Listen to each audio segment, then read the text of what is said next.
Okay, let's continue on reading from the book by Greg Fernandez.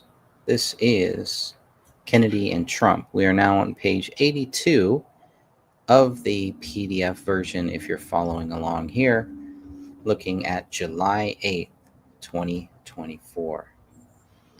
Let's go and see what we got here. July 8th, 2024. Crooks found his future sniper's nest on July 8th when he searched online for AGR International. On the same day, Secret Service agents in the Pittsburgh field office held planning meetings and did a walkthrough of the Butler rally location with local law enforcement. Based on whistleblower information Missouri Senator Josh Hawley received, the Secret Service site lead agent was known to the Trump campaign to be inexperienced, to be ineffectual, to be frankly incompetent at their job. July 8th is also the day Joe Biden told his donors in a video call, "We're done talking about the debate. It's time to put Trump in the bullseye. We can't go another day without explaining what he's doing, and we have to go after him." This is the same day a police meeting was held with the Secret Service, FBI, state police, and local law enforcement. The meeting was led by an unnamed Secret Service lead agent. Secret Service lead advance agent. According to a Pennsylvania State Police email, the lead advance agent let everyone know what assets and resources they wanted from each agency. A Pennsylvania State Police lieutenant in attendance stated the Secret Service did not answer specific questions from their agency, including where the stage would be.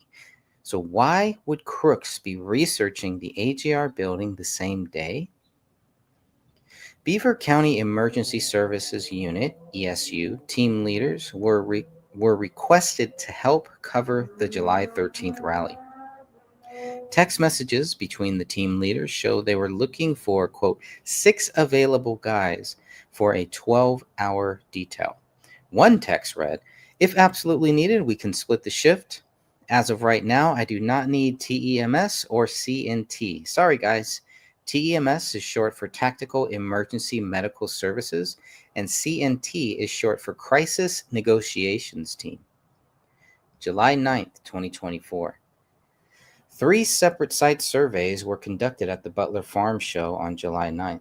One by Secret Service agents, another by Pennsylvania State Police, and a third by Butler County law enforcement. After which all met together at a local state police office known as the Butler Barracks to examine the farm show on Google Earth. During that meeting, according to a state police lieutenant, the pre-planning for the rally began.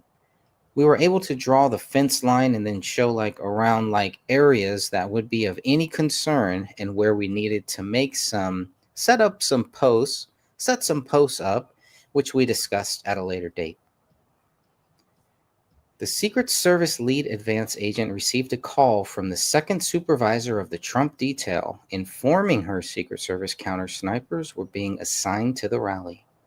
The second supervisor stated there was a credible threat but did not elaborate. There was a credible intelligence that he could not speak about, the Secret Service lead advance agent later stated, and that we were going to get Secret Service counter sniper advance for that reason. The lead advance agent then told the second supervisor to contact her superior, the special agent in charge, SAIC, of the Secret Service Pittsburgh field office. The SAIC said he was never contacted and was never told about a credible threat against President Trump by the lead advance agent. It gets more confusing when the lead agent told investigators she did relay the information to the SAIC. I don't know if that lead agent should be capitalized there either. Look into that. Lead agent caps. And this is page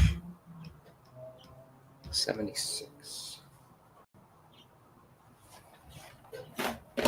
Cool.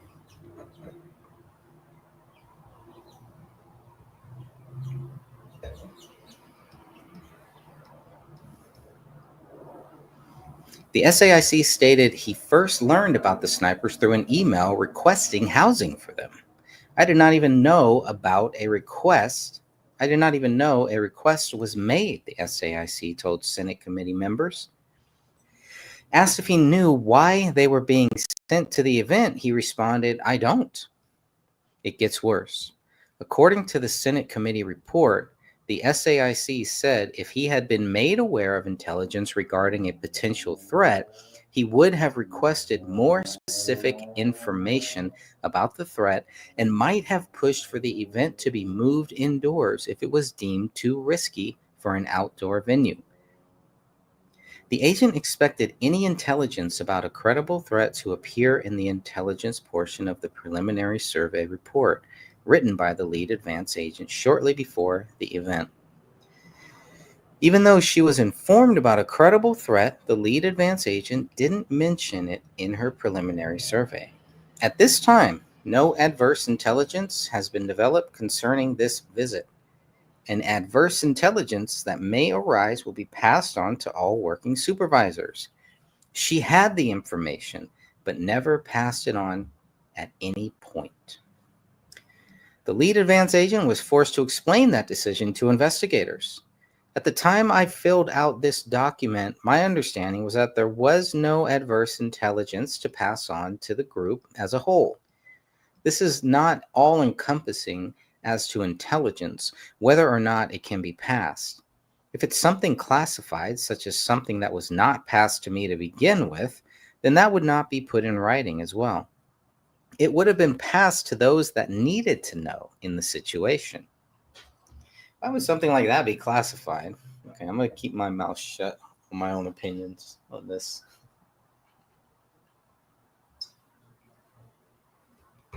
Reading on. I guess that means the SAIC, her supervisor, did not need to know, though that's exactly what she told the Trump detail to do with the credible threat information. Inform her superior. Her explanation doesn't make sense. The Secret Service site agent was shocked that the credible threat information wasn't relayed to others in the agency. As a site agent or lead agent assigned, you should have any intelligence or any information pertaining to an active threat to a particular protectee, absolutely, in case that we need to take additional measures or maybe plan for additional assets or additional resources for that particular matter.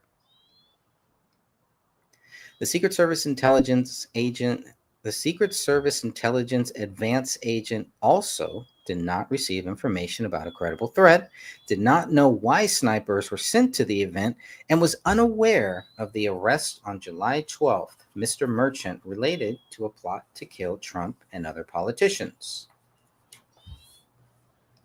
The agent sent a letter to the FBI on July 10 requesting any intelligence related to Trump and the upcoming rally. The FBI ignored the request. Put in there, comma, maybe another comma needed. Mr. Merchant. And that is page 77. Not sure if a comment goes in there or not, but we'll check. We shall check. Where are we at? Okay, now we're going to July 10th.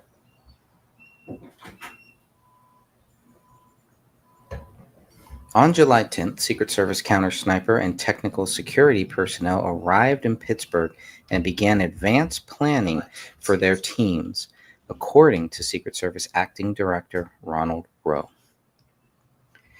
Beaver County ESU spent the day finalizing their assignments for the rally through a group text with 8 individuals. The plan was to leave hazmat at 0800 hours and drive to the rally point in Butler. Once at the site, more than likely we are going to be tucked somewhere out of sight. And yes, that is the way that it is spelled, site, S-I-T-E, out of the sight. I was like, well, I mean out of sight, but that's the way it is in the document. That's the way Catherine said to keep it. For anyone driving on their own because they have to leave before the event ends, one team leader texted, you can follow the Bearcat. I don't know if this U is supposed to be capitalized. I'll have to check the document. You can follow the Bearcat or meet us at the Meridian FD 121 Sparks Avenue, Meridian, PA 16001. The sniper who left early the day of the event responded, "Copy, I'll be driving. Copy, I'll be safe driving." So that is what we have for the safe driving there.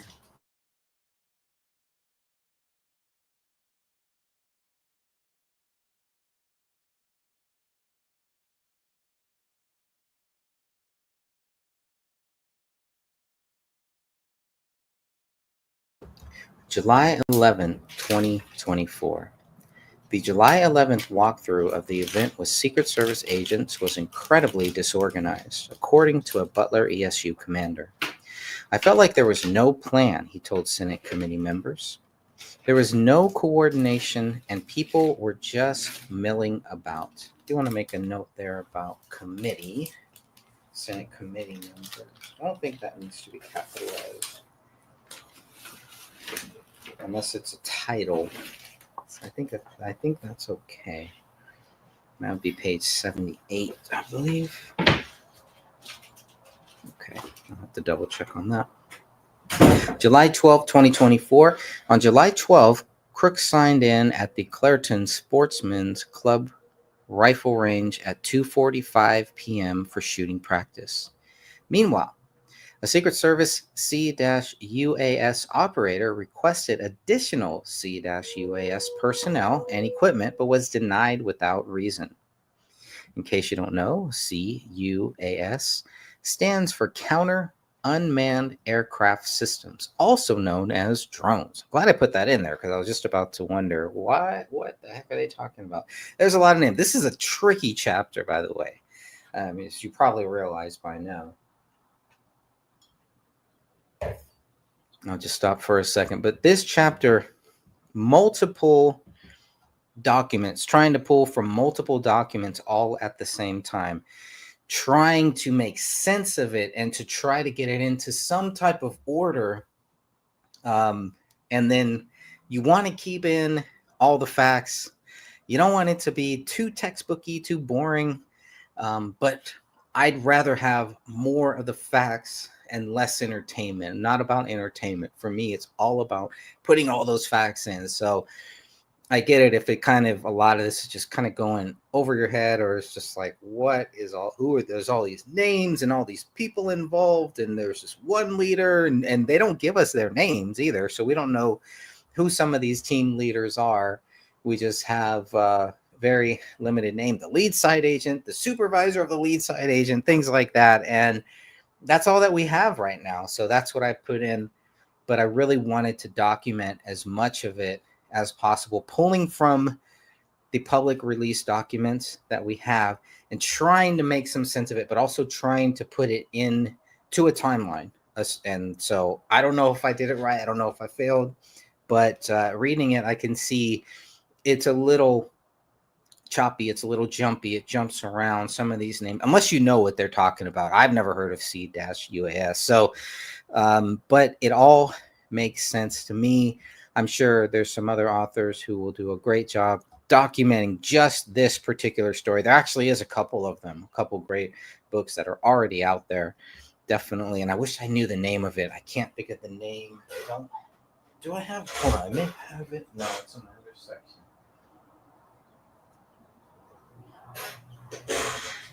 Too bad. I know it was the first book about this, and it's really good. It just focuses on the Butler stuff. Okay, I will keep reading on as long as I remember where I stopped. Okay, so this is important because this is a drone. The C-UAS. This is very important because here we're going to learn about the drone, who had a drone that day and who didn't, and why.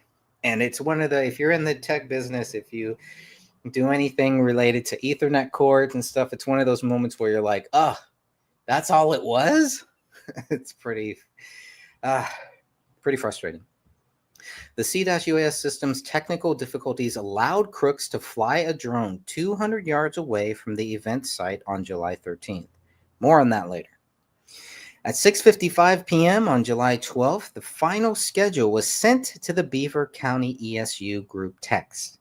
The ESU scheduled timeline reads as followed. Now we're really getting into some of the technical aspects of this. 1100 hours. Command post operational. Sniper positions occupied. Counter assault teams in position. Quick response force in position. 1300 to 1600 hours. Parking open and the magnetometers active. 1505. Trump Force 1 expected to arrive at airport. 1620. Trump motorcade expected to arrive at farm show. 1700 to 1815, President Trump's speech is expected to last 75 minutes. 1815, Trump motorcade will depart from event. According to a congressional preliminary report, Butler County Tactical Command set aside radios for Secret Service agents a few days before the big event. On July 12th, Butler County ESU Commander Sergeant Edward Linz reminded the Secret Service counter sniper team to pick up their assigned radios at the ESU Command Post RV, which was parked inside the event fairgrounds. The radios were never picked up. Why? A sniper position in Hercules 1 on the left side of President Trump was offered a local radio on July 13th, but stated he was unable to pick up the radio due to technical difficulties with his Secret Service radio. Construction of the campaign rally site began on July 12th and continued into the early morning hours of July 13th. And here we go to July 13th. On July 13th at 9 a.m., the Butler County ESU led the day's briefing for local law enforcement. Secret Service personnel did not attend that meeting. Beaver County ESU and SWAT Sniper Section Team Leader Jason Woods told ABC News this was where the communication breakdown began. He was quoted as saying, "We were supposed to get a face-to-face briefing with the Secret Service members whenever they arrived, and that never happened." Woods said this was a pivotal point where I started thinking things were wrong because it never happened. We had no communication with the Secret Service, not until after the shooting. Secret Service Director Rowe said something a little different during his August 2nd press conference. He stated, in the morning of July 13th, a site briefing was conducted with Secret Service personnel and law enforcement partners supporting the event. How can both stories be true? It's frustrating to see conflicting stories from the Secret Service and local law enforcement several weeks after the assassination attempt on President Trump. Senator Ron Johnson asked Director Rowe about the conflicting reports. Here is Rowe's response. Senator, with respect to the snipers that went on national television and gave an interview and said that they did not get a briefing from the Secret Service, they were supporting through mutual aid, and our personnel briefed the tactical team leader that was leading that element that was providing this counter sniper. So basically he's saying, yeah, those snipers, they didn't meet with the Secret Service, but their bosses did. So all good. Why meet with the people who are actually going to be there being counter snipers? And you can just meet with their bosses. That makes sense, right? So frustrating. According to the Beaver County ESU After Action report, here is the list of those present at the 9 a.m. briefing. Butler County ESU, Beaver County ESU, Washington County ESU, State Police, no input. Bravo team leader gives assignment. That's what's in the document. That's what I put there. Not, no flow, hard to follow in a book. I'm sure you're like, what are you talking about? Why were Secret Service agents not present at this very important briefing? So far, there has been no explanation for their absence, but it seems like a violation of the agency's standard operating procedures. But then again, there were many strange things the Secret Service did that day. Whistleblowers told Senator Hawley that the site's lead agent wasn't enforcing the usual security protocols. She was not checking people's IDs, said Hawley. Most of the agents there that day were not Secret Service agents. They were Homeland Security agents. Most of them had never worked a rally before, and yet this is who she chose to staff the event with. And she didn't train them or integrate them. From top to bottom, it was a total disaster. Senator Hawley mentioned people milling around secure areas, and even worse, IDs were not checked to allow individuals into secure areas. Nobody knew who they were. The Secret Service lead advance agent's radio wasn't working from the moment she left the Pittsburgh airport with Trump's motorcade. The SAIC of the Pittsburgh field office gave the lead advance agent his radio. This left the SAIC without a radio for the day. I guess they didn't have spares. The SAIC stated he was there to act more in a liaison capacity, as he didn't hold a post or sector and was not part of any protective formation. Some liaison. He had no radio to communicate with other agents. At 10 a.m., other reports say 11 a.m. that morning, Crooks arrived at the rally, stayed there for 70 minutes, and then went back home. Before scoping out the rally, according to reports, Crooks purchased a box containing 50 rounds of ammo from a local gun store. Beaver County ESU was in place at 10:15 a.m., and at 10:30 a.m., it's noted there was a vendor dispute at main entrance handled by Butler County Sheriff.